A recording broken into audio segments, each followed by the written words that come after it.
सर्वमंगल मांगल्ये शिवे सर्वार्थ साधिके शरण्ये त्र्यंबके गौरी नारायणी नमोस्तुते।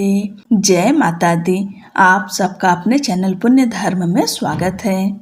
आज इस वीडियो में जानेंगे कि माँ कालरात्रि की पूजा कैसे करें, माँ कालरात्रि का प्रिय भोग क्या है और इस दिन कौन से रंग के वस्त्र पहनकर माँ की पूजा करें, और साथ में माँ कालरात्रि की कथा सुनेंगे। वीडियो में अंत तक अवश्य बने रहिएगा। और हाँ दोस्तों, आप सबसे एक छोटी सी रिक्वेस्ट है, चैनल को सब्सक्राइब अवश्य करें। माँ कालरात्रि की पूजा से भक्त जनों को भय, रोग और नकारात्मक ऊर्जा से हमेशा के लिए मुक्ति मिलती है। माँ का यह रूप उनके भक्तों को साहस और आत्मविश्वास प्रदान करता है। माँ कालरात्रि की कृपा से साधक के जीवन में सुख, शांति और समृद्धि का आगमन होता है। माँ कालरात्रि की उपासना से मन और आत्मा शुद्ध होती है और साधक को दिव्य अनुभूति होती है। उनकी कृपा से साधक के अंदर सकारात्मक ऊर्जा का संचार होता है, जिससे जीवन की सभी चुनौतियों का सामना करने में सहायता मिलती है। माँ कालरात्रि के उग्र रूप के पीछे उनका मातृत्व प्रेम छिपा है, जो अपने भक्तों के सभी कष्टों का नाश करता है। माँ कालरात्रि अपने भक्तों को भय मुक्त रहने का आशीर्वाद देती हैं। उनकी पूजा से साधक के मन में आत्मविश्वास और साहस का संचार होता है। वे अपने भक्तों को हर प्रकार के दुख और कष्ट से मुक्त करती हैं और जीवन में सफलता के मार्ग को प्रशस्त करते हैं। माँ की कृपा से साधक को मानसिक और शारीरिक शक्ति प्राप्त होती है, जिससे वह कठिन से कठिन परिस्थितियों का सामना कर सकता है। इसलिए आप सब माँ कालरात्रि की पूजा पूरे विधि विधान के साथ करें। आज चैत्र मास के शुक्ल पक्ष की सप्तमी तिथि है, यानी चैत्र नवरात्रि की सप्तमी तिथि है। तारीख है 25 मार्च और दिन है बुधवार का। सप्तमी तिथि दोपहर 1:50 तक है। उसके बाद अष्टमी तिथि लग जाएगी। सूर्योदय सुबह 6:29 पर, सूर्यास्त शाम 6:35 पर। ब्रह्म मुहूर्त सुबह 4:53 से लेकर सुबह 5:40 तक।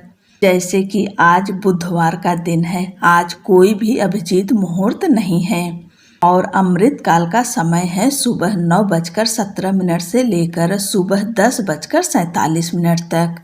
आज सर्वार्थ सिद्धि योग है, जो कि शाम 5:33 तक, और द्विपुष्कर योग भी है, जो कि सुबह 6:29 तक।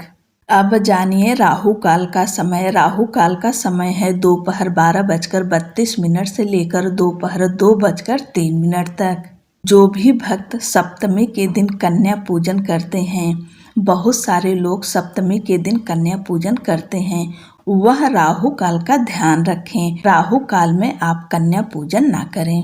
पूजा विधि: सुबह जल्दी उठें, ब्रह्म मुहूर्त में उठ जाएं, स्नान करें। स्नान करने के बाद स्वच्छ शुद्ध वस्त्र धारण करें।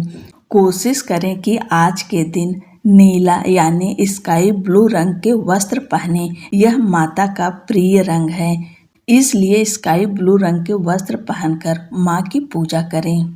सबसे पहले अपने मंदिर की साफ सफाई करें, या माता की चौकी लगाए हैं तो वहां से बासी फूल हटाएं, गंगा जल का छिड़काव करें और पुष्प से सभी देवी देवता को स्नान कराएं, यानी भगवान गणेश को, वरुण देवता को, माता रानी को, सबको स्नान कराएं। उसके बाद कलावा रूपी सबको वस्त्र अर्पित करें। सबसे पहले गणेश भगवान को अर्पित करें, माता गौरी को अर्पित करें और फिर वरुण देवता को अर्पित करें। इसके बाद सबको रोली, कुमकुम, चंदन, अक्षत अर्पित करें। माँ कालरात्रि को लाल रंग के पुष्प अर्पित करें। गुड़हल का फूल मिले तो अति उत्तम, यह फूल माता को अर्पित करें। उसके बाद माँ को सिंदूर अर्पित करें। और माता का प्रिय भोग है गुड़। आप चाहें गुड़ मिलाकर मालपुआ बनाकर माँ कालरात्रि को अर्पित करें। अगर आप मालपुआ नहीं बना पाते हैं तो कोई बात नहीं, आप गुड़ का भोग अवश्य लगाइए। उसके साथ में आप फल पंचमेवा जो कुछ भी आपके घर में हो, आपके पास जो कुछ हो वह भोग अर्पित करिए, लेकिन गुड़ का भोग अवश्य लगाएं।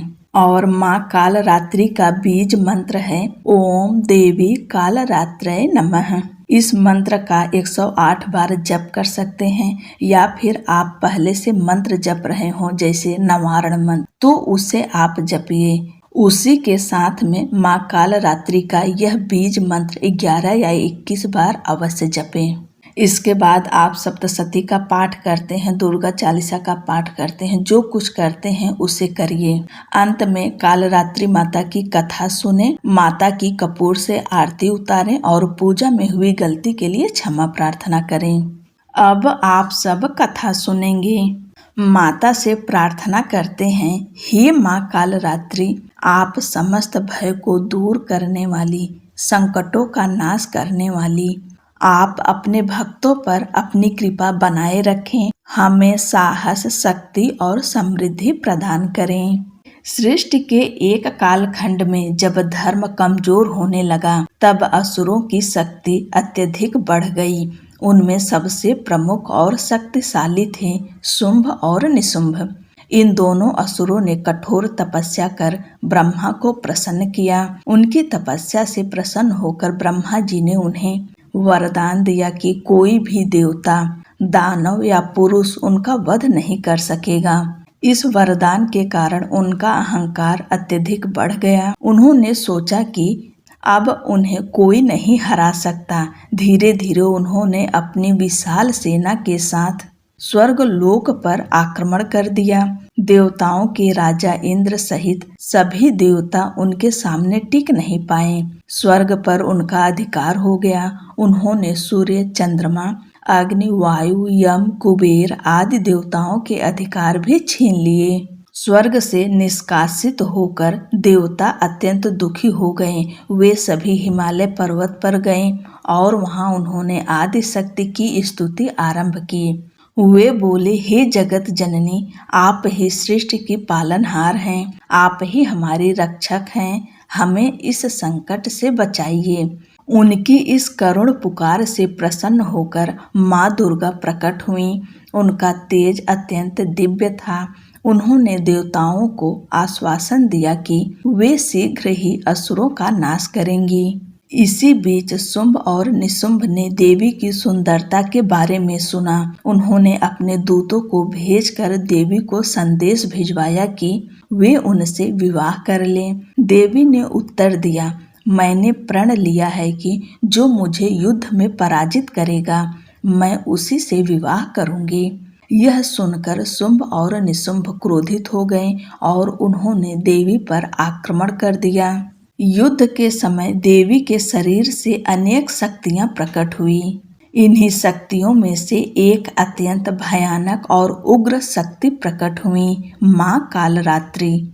उनका स्वरूप अत्यंत विकराल था। काले अंधकार के समान शरीर, बिखरे हुए केस, अग्नि के समान चमकती आंखें, गले में मुंडमाला, वाहन गधा था। उनकी सांसों से अग्नि निकलती थी और उनके दर्शन मात्र से ही असुर कांप उठते थे।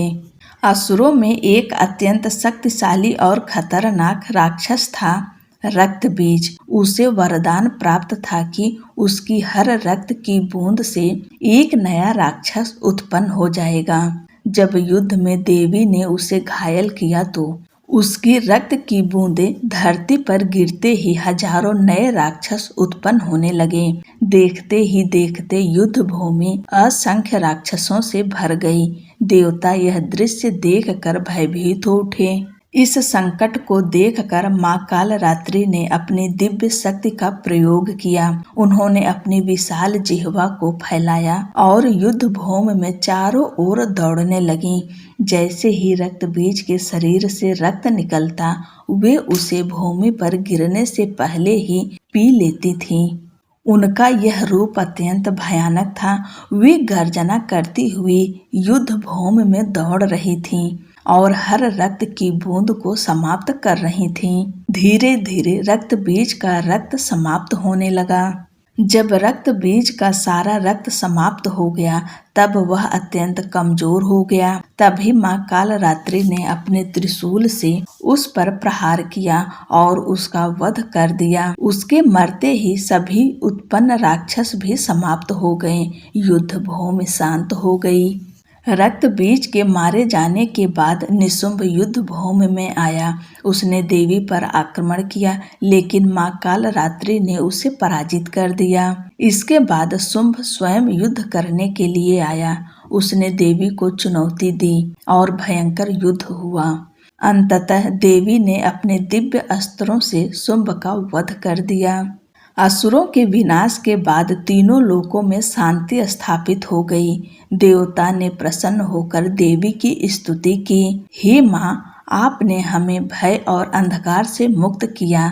आप ही हमारी रक्षक हैं। यह कथा केवल एक पौराणिक घटना नहीं है, बल्कि यह जीवन का गहरा सत्य बताती है। रक्त बीज हमारे नकारात्मक विचार हैं, शुंभ अहंकार, निशुंभ लोभ है, माँ कालरात्रि आत्मबल और साहस हैं। जब हम अपने भीतर की शक्ति को जागृत करते हैं, तब हम हर प्रकार के भय और समस्या को समाप्त कर सकते हैं। माँ कालरात्रि की यह दिव्य कथा हमें यह सिखाती है कि जीवन में चाहे कितनी भी कठिन परिस्थितियाँ क्यों न आए, यदि हम सच्चे मन से माँ दुर्गा की शरण में जाते हैं, तो हर भय, हर बाधा और हर नकारात्मक शक्ति का अंत निश्चित है। जब रक्त बीज शुंभ और निशुंभ जैसे शक्तिशाली असुरों का नाश हुआ, तब तीनों लोकों में शांति और धर्म की पुनः स्थापना हुई। देवताओं ने हर्ष और श्रद्धा के साथ माँ की स्तुति की और उनका आभार व्यक्त किया। इस कथा का गहरा अर्थ हमारे जीवन से जुड़ा हुआ है। जब भी जीवन में अंधकार बढ़े, समझ ले कि प्रकाश आने वाला है। भय और संकट केवल हमारी परीक्षा लेते हैं। अगर आपको यह कथा पसंद आई हो तो इसे लाइक करें, शेयर करें और ऐसे ही पावन धार्मिक कथाओं के लिए चैनल को सब्सक्राइब जरूर करें। जय माता दी।